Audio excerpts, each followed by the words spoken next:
Up until now, we've only briefly touched on the idea of headings, so let's dig a bit deeper and learn all of the various headings that are available to us. I will return to Sublime, and we have a fresh HTML page. So right now, you know about heading 1 tags. When it comes to headings, we have 6 what we call levels. So we have an H1, H2, H3, H4, H5, and H6. So the biggest thing that you need to understand is when to use each of these. And the best way I can explain it is by thinking of importance.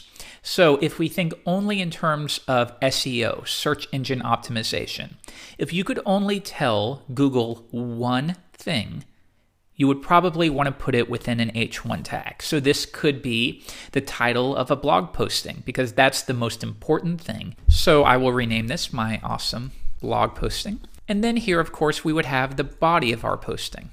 But surely you'll want to have some subheadings as well, but those won't be quite as important as the title, of course.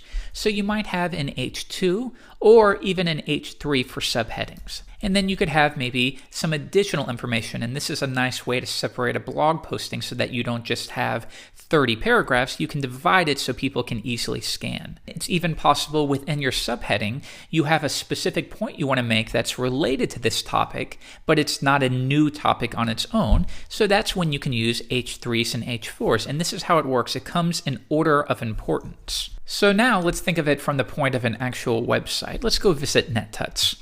Notice here, we have headings. So we have the title, which is NetTuts, but then you have each individual blog posting.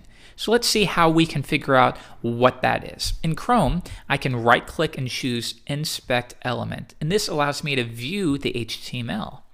Notice this little magnifying glass right here. I'm going to click that and now hover over whatever it is that I wish to review. In this case, it's the title. So what we can see here is it's an heading level 1 tag. And you can see he's doing that for each one. So if we want to go down and look at the next one, you can see that the same is being done here, a heading level 1 tag. Okay, well, let's open up this blog posting now and see how this one is. Once again, we have a heading 1 because that's the most important part of the page. And let's come down. Here, we have a subheading, so let's see what that is. We have a heading 2 because it's still quite important, but it's not the most important thing on the page. Let's scroll down a little more.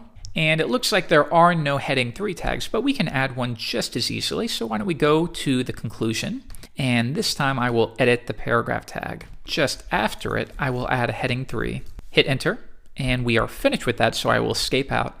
And now you can see that it's going to automatically receive any formatting that NetTuts has set up for heading 3 tags. So we have a heading 2 and then a nested heading 3 because this isn't quite as important. We need to specify this whole chunk is our conclusion, but then we have a little bit of extra notes. So you have heading 1, 2, 3, and 4. Those are predominantly what you'll use the most. H1, H2, H3, and H4. But if you can, try to use H5 and H6 as well because these are very helpful for Google's bots so they can figure out exactly what your postings, what your website is all about.